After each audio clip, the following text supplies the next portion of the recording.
Hey, what's up, everybody? Dark Desert Highway coming at you today from Idaho.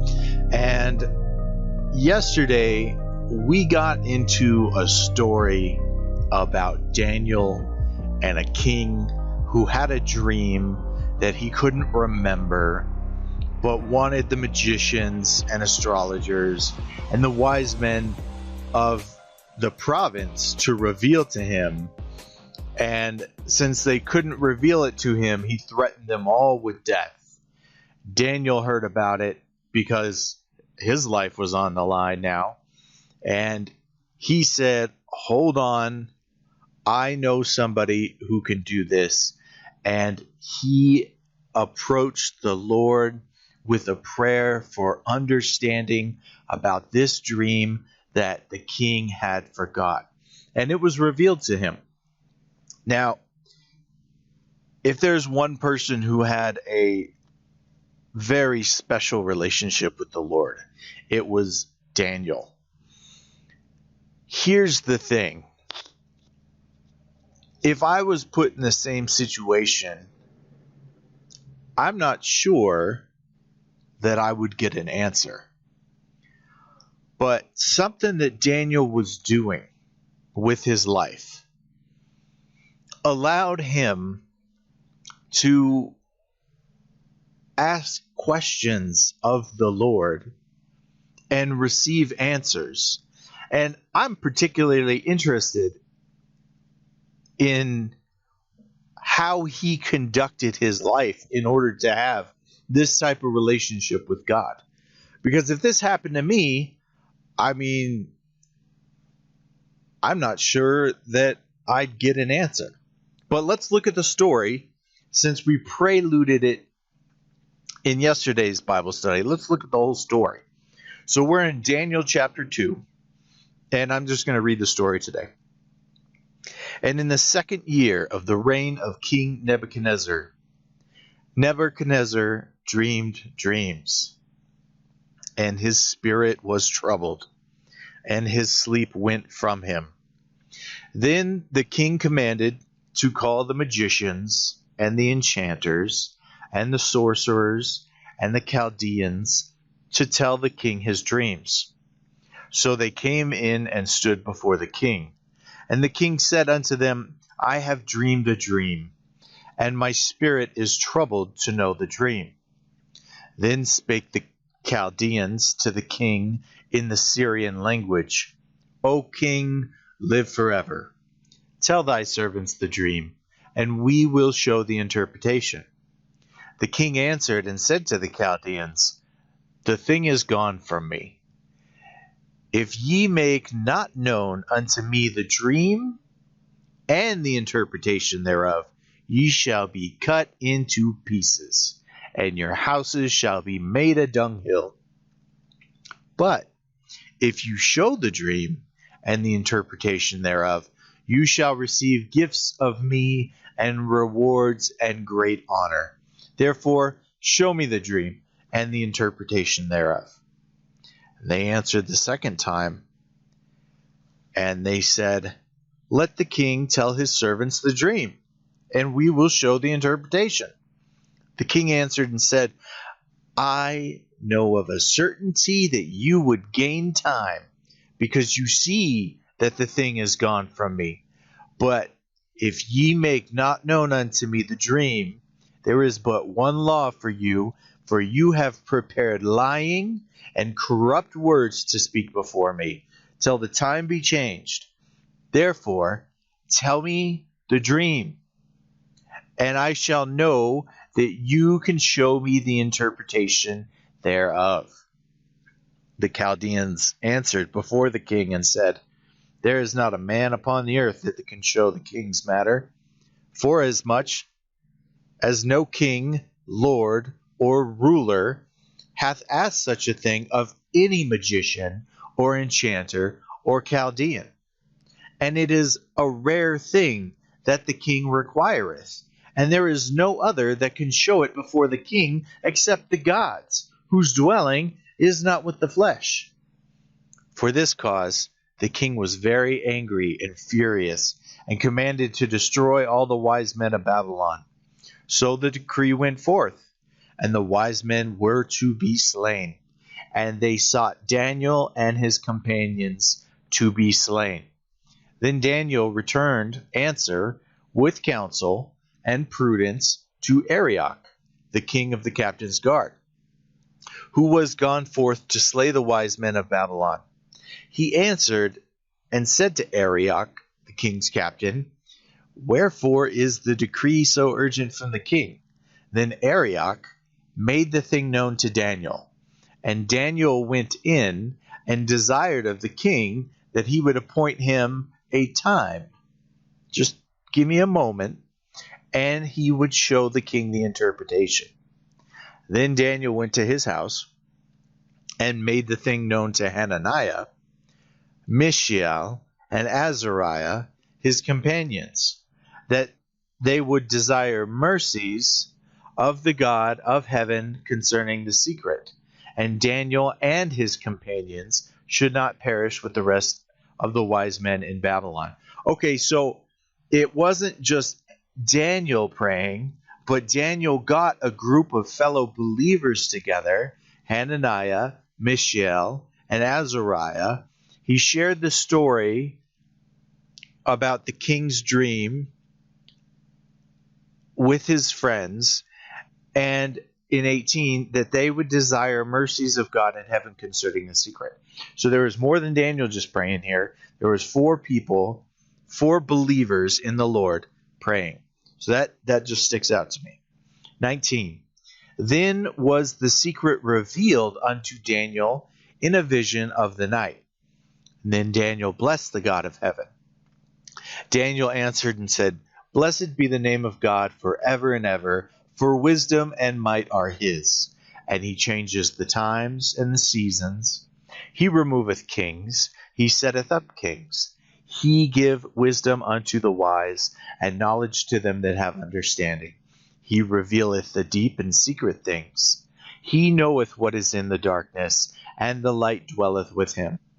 I thank thee and praise thee, O thou God of my fathers, who have given me wisdom and might, and hast now made known unto me what we desired of thee, for thou hast made known unto us the king's matter.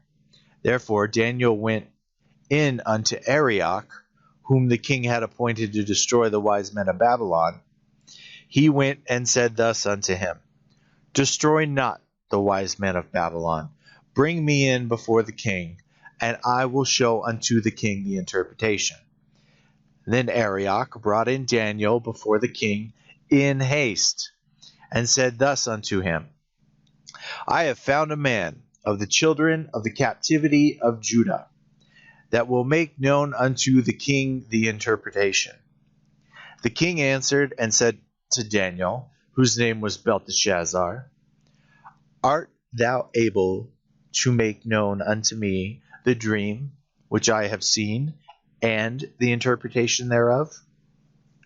Daniel answered before the king and said, The secret which the king hath demanded can neither wise men, enchanters, magicians, or soothsayers show unto the king. But there is a God in heaven that revealeth secrets, and he hath made known to the king Nebuchadnezzar what shall be in the latter days. Thy dream and thy visions of thy head upon thy bed are these. As for thee, O king, thy thoughts came into thy mind upon thy bed, what should come to pass hereafter. And he that revealeth secrets has made known to thee what shall come to pass. But as for me, this secret is not revealed to me for any wisdom that I have, more than any living, but to the intent that the interpretation may be known to the king, and that thou mayest know the thoughts of thy heart. Though thou, O king, sawest, and behold, a great image. This image, which was mighty, and whose brightness was excellent, stood before thee, and the aspect thereof was terrible. As for this image, its head was of fine gold, its breast and its arm of silver, its belly and its thighs of brass, its legs of iron, its feet part of iron and part of clay. 34. Thou sawest till that a stone was cut out without hands, which smote the image upon its feet, that were of iron and clay, and brake them into pieces. Then was the iron, the clay, the brass, the silver, and the gold broken in pieces together, and became like chaff of the summer threshing floors, and the wind carried them away, so that no place was found for them. And the stone that smote the image became a great mountain and filled the whole earth. This is the dream, and we will tell the interpretation thereof before the king. Thou, O king, art King of kings, unto whom the God of heaven hath given the kingdom, the power, the strength, and the glory. And wheresoever the children of men dwell, and the beasts of the field, and the birds of the heavens, hath he given into thy hand, and hath made thee to rule over them all. Thou art the head of gold.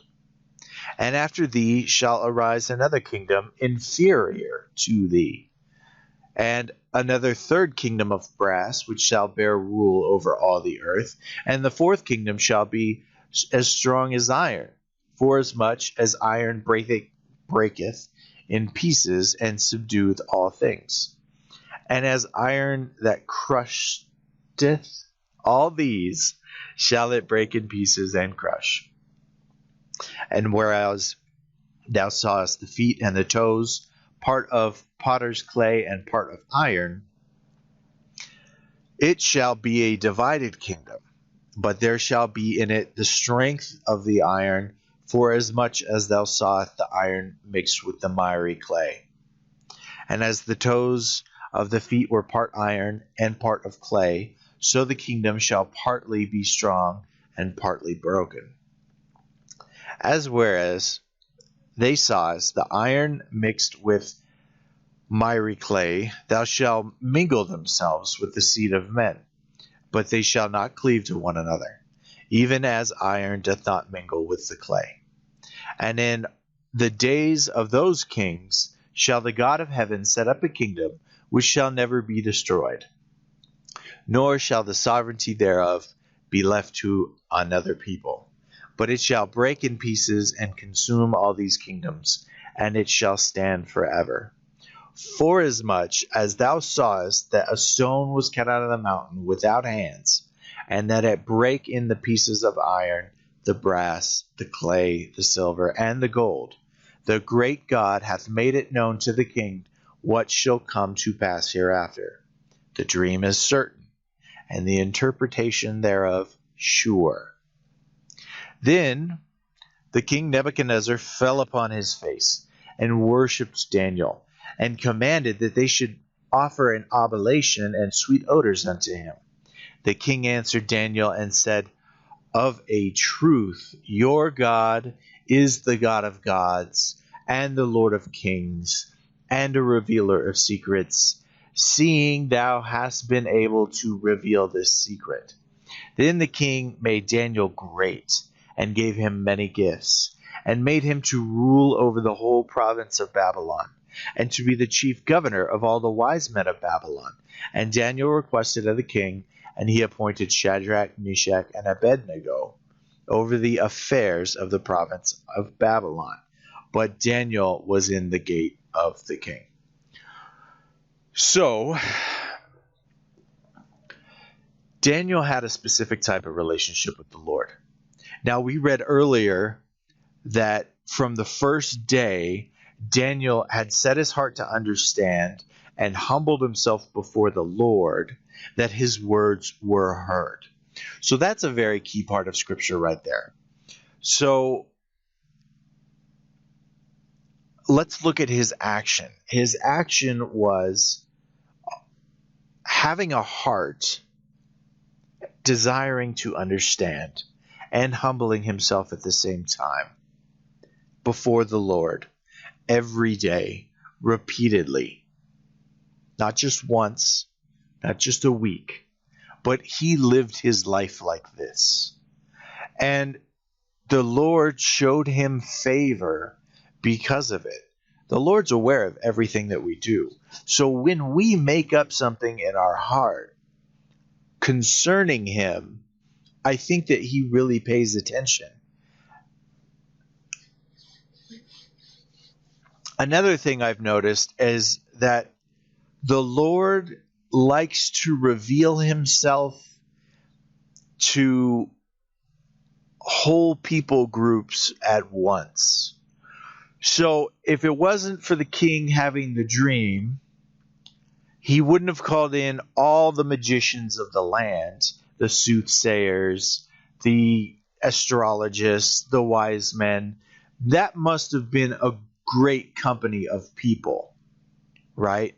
Definitely more than one, and 4 or 5 different groups of title, people that held a title, right? Then for the king to give such a order as an order of execution for all these men, it must have gone throughout the land, which it did. It went out through all the land that all the wise men should be killed. This must have caused quite the rumor, right? With such an epic thing to happen, such as the mass murder of a whole bunch of people groups. Okay, so everybody's talking about this right now. This is how I see it going down. It gets back to Daniel. Daniel says, hold on. I know the true God. He is the revealer of secrets. Let me petition him and see what he would say to me. He got a couple friends together, and they all prayed together for one thing. And the Lord heard it. The Lord heard it, and he revealed it in a vision when Daniel was in his bed. So he got the answer. Now there's a potential stay of execution, right? More rumors. Hold on, wait a minute. Somebody's actually saying, first, everybody's liars, right? They can't hold their positions anymore. Somebody more powerful from them has threatened their lives. It's probably affected their families, because these guys probably had wives and kids and stuff like that. The whole town must have been like, what is the king doing? Why are all the soldiers out hunting, hunting down these people? And then Daniel comes up and stops the whole thing and says to the king, I can do this, but it's not because of anything that I possess personally. It's because there is a God. There is a God, a living God who reveals secrets. And then the secret dream was told back to the king, and the king's like, that was it. That was it. That was my dream. Right? So now the pressure's off a little bit. Everybody's kind of maybe taking a breath, but this has caused quite the ruckus, quite the story among the whole kingdom of Babylon, right? I mean, if the king's involved with it, the king has his servants, his armies, his people in legislative positions, probably his lawmakers, his council. This was a big deal. A lot of people were paying attention to this, and I think that the Lord likes to reveal himself in situations like this. Like, I am here. I am the only God. I have power. I have power to reveal to you the secrets of your heart, because I know your heart. I know your dreams. I have a record of everything that's going on. So now the king, who had captured the Hebrew nation, and were holding all of their people prisoners in his land, because he subdued their land, took them as prisoners, and then brought them over to his land. So everybody, part of the, what do you call it? The refugees? I'm not sure what the war word would be for prisoners of war in this situation, but they were basically prisoners of war. And so, this affects them too. So everybody has been affected by this dream that can't be remembered. And then every deity, false idol, every other option to have this dream revealed was exhausted. The king said, "You're all liars." But here steps in Daniel with the interpretation, where everybody else failed, using all their magic and all their techniques and all the dark sorceries of demons, and everything failed. Nothing worked. There was nobody who could reveal this secret. And then Daniel comes up and is like, I know it. I know it, but it's not because I'm special, like I did anything, have any special knowledge, or I didn't command this to happen. It was given to me by the living God, the living God, the revealer of secrets. And Daniel says that, he makes a point of saying that. Let's see if I can get back up to where he makes a point about saying this.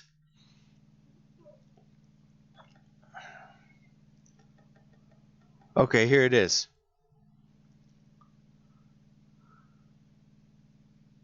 In verse 30. "But as for me, this secret is not revealed to me for any wisdom that I have more than any living, but to the intent that the interpretation may be known to the king, and that thou mayest know the thoughts of your own heart." And he specifically ascribes this. He says in 28, "But there is a God in heaven that revealeth secrets, and he hath made known to the king Nebuchadnezzar what shall be in the latter days." And look at what happens to the king, right? Because you got all these astrologers, all these different basic religion groups coming up, exhausting all of their options to what false god they're going to pray to. None of them work. And then here's one that worked. Now that's noticeable. That's notable. The king paid attention to that, and he fell upon his face and worshiped Daniel.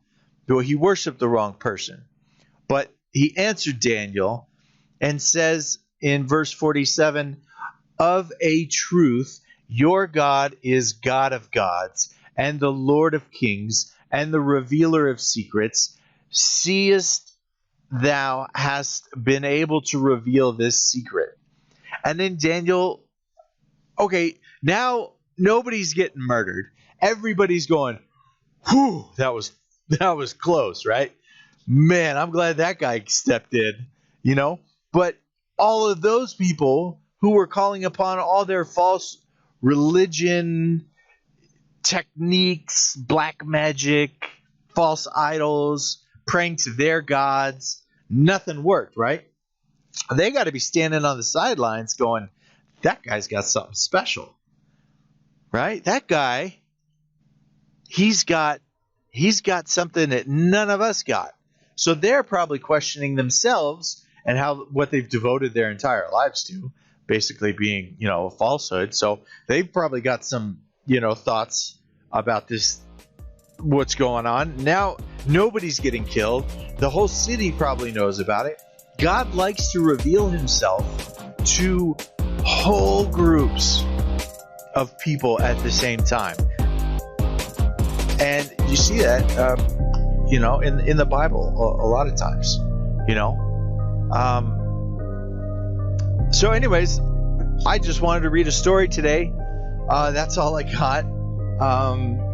I hope that you guys have a good day.